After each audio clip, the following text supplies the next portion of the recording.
We have a 9-year-old daughter, Carla, and a 2.5-year-old son, Gray. They're just love of my life.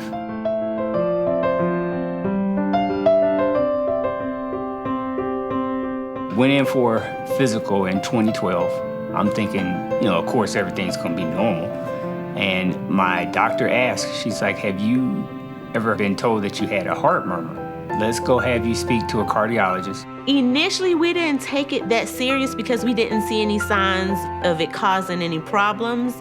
Within 4 months of finding out I had a heart murmur, things started to go downhill really quickly.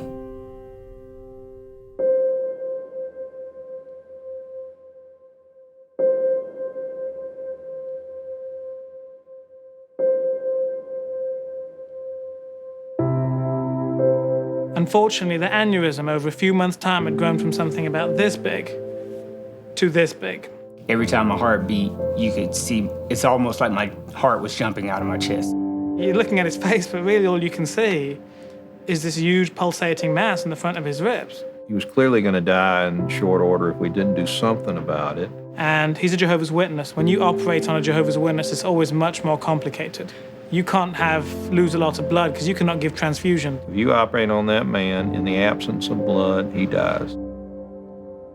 I was terrified. When you hear diagnosis like, he's not gonna make it, it burns a hole through your stomach, and you're playing some of the worst scenarios in your head, and you're actually mapping out how your life may be without that person. It's very difficult when you're telling a 39-year-old there's no option for you, and we had that conversation. It was at that time, I noticed he's got a 2-year-old, and his 2-year-old's in the room with him, and I'm looking at him thinking, you can't bring your 2-year-old in here. It kind of breaks your heart, and not to be able to do anything for that. And then you start thinking, is there any possible option?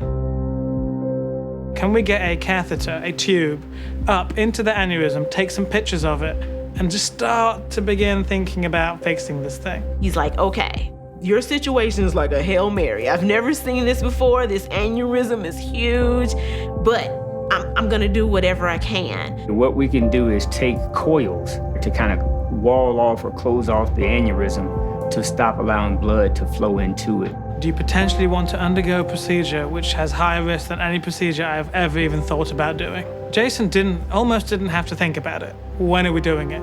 Just the thought, the notion that he was willing to try that, of course, made me excited. We wanted to fix the entire aneurysm. By the end, that thing was so densely packed, full of more coils than anyone's ever heard of. And we were very satisfied. Clot would form and take out the entire thing.